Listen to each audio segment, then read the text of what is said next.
बिहार की सभी 243 सीटों में एक क्षेत्र है जिसको लेकर काफी चर्चाएं होती है, काफी अहम अपडेट है। बात कर रहे हैं हम तिरहुत की।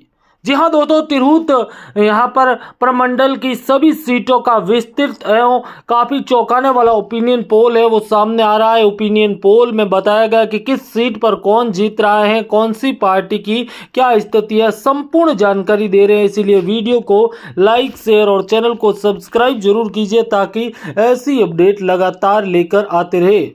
आपको बता दें कि वर्तमान में जिस प्रकार की स्थिति है उसको देखते हुए तिरहुत क्षेत्र की बात करें तो काफ़ी महत्वपूर्ण क्षेत्र माना जाता है और इस क्षेत्र का ओपिनियन पोल भी काफ़ी ज़रूरी है क्योंकि बिहार की सभी सीटों में सर्वाधिक सीटें यानी कि 40 सीटें इस क्षेत्र से आती है। इस क्षेत्र पर जिसका कब्जा हो गया उस पार्टी का दबदबा होना तय है।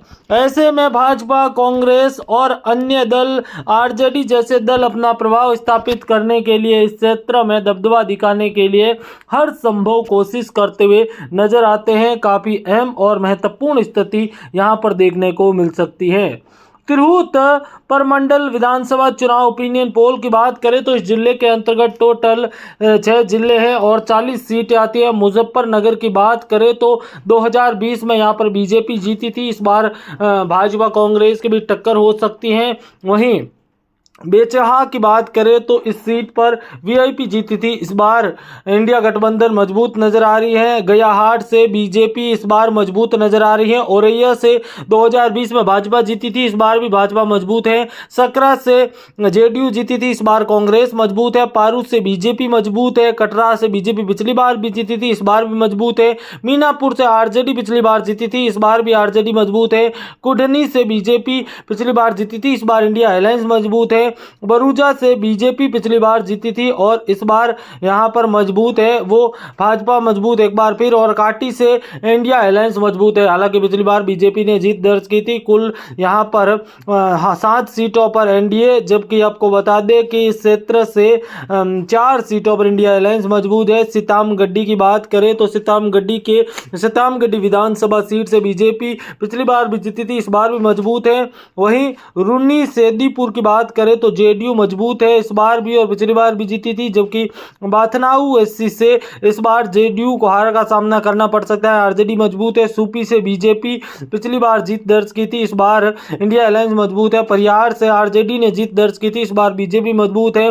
बाजीपट्टी से बीजेपी पिछली बार भी जीती, इस बार भी मजबूत है। और मेघराजन से इस बार बीजेपी मजबूत है। कुल अगर सीतामगढ़ी की 7 सीटों की बात करें तो यहाँ पर 4 पर एनडीए और यहाँ पर 3 पर इंडिया अलायंस। शिवहर की एकमात्र सीट पिछली बार भी जेडीयू ने जीती थी, इस बार भी एनडीए जीत दर्ज कर रहा है। जबकि पूर्वी चंपारण की 12 सीटों की बात करें तो मोतिहारी से बीजेपी जीत रही है, रखोली से भी बीजेपी, संगोली से आरजेडी जीत रही है इस बार, चिरैया से इस बार इंडिया अलायंस, ढाका से एआईएमआईएम जीत रही है, घोड़सन से बीजेपी, पताही से जेडीयू, कल्याणपुर से इस बार बीजेपी, हरसिद्धि से बीजेपी और मधुबनी से आरजेडी।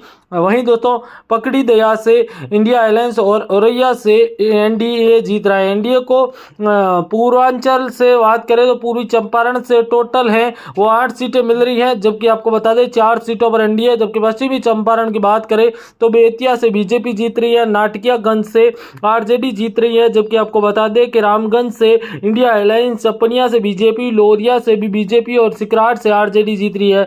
यानी 3 सीटें एनडीए और 3 सीटें इंडिया अलायंस। अगर कुल आंकड़े तिरहुर की बात करें तो तिरहुर में एनडीए को 15 सीटें मिलने का अनुमान है, जबकि 15 ही सीटें इंडिया अलायंस को, बाकी की सीटों पर कांटे की टक्कर है। दोस्तों जुड़े रहे ऐसी वीडियो के लिए, हम आपके सामने ऐसी लगातार बढ़िया और महत्वपूर्ण रोचक जानकारी लेकर आते रहेंगे। धन्यवाद।